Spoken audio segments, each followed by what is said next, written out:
So here we have the Mercedes-Benz A200 on a 68 plate. I'm going to start off by showing you inside the boot, and then we'll hop in and run through some controls on the inside from there.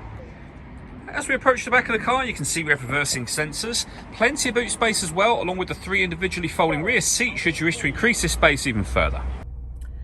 Okay, now that we're inside the car, we're going to start with the dials. We have the rev counter and the digital readout for the speedometer within that. Just to the right hand side of that, you'll see what gear this car is in. It's an automatic, so we are in park at the moment. You can change the information that's displayed up in that section using buttons on the steering wheel. There are various different menus available, as you can see. Really easy system to use. Essentially, hit this button and then you can just slide your finger over that black button and then push it down when you want to enter a certain menu. So if we want to go back to the trip computer, for example, we can do from there. Beneath that, we have cruise control and speed limiter. Over on the left-hand side, we have buttons to access the main screen section, which I'll show you in just a second. We can adjust the stereo volume, for example, from on there as well. We have the paddles, so you can change gear manually should you wish to do that. Minus for down, and obviously plus for up. The stalk, just behind it, is where you will change gears with this automatic car. Over into the center then, we have the main screen. This is actually one continuous screen, so it goes all the way along to where we started a moment ago, and works in a similar way in that you can swipe through all of the items that you see being displayed up there. The difference is you're swiping using this panel here. So this works much like a trackpad on a laptop would do.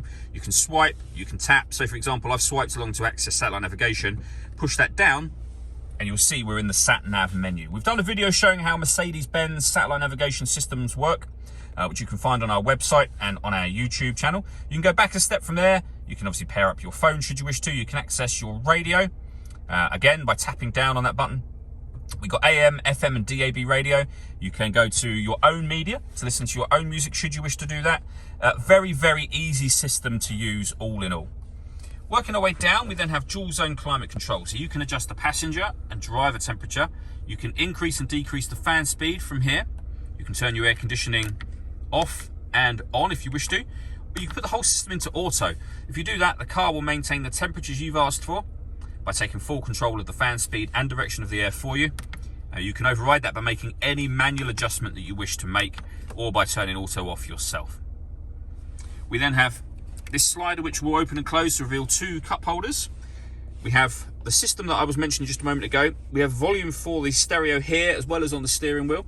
You can change the driving setup of the car, so you can put the vehicle into dynamic, for example, individual, sport, comfort. All the different modes will show up on here. Under individual, you can customize the settings yourself. The majority of the time for regular driving, you'd have it on comfort. You can then hit this button to access your various different, or set up your various different parking cameras within the car if you wish to do that. You can access various car settings, which you can see on the screen now as well. All that leaves me to say is thank you for taking the time to watch this video. If you'd like to come and see the car in person and have a test drive, please feel free to call any of our MJA sites. We'd love to hear from you soon.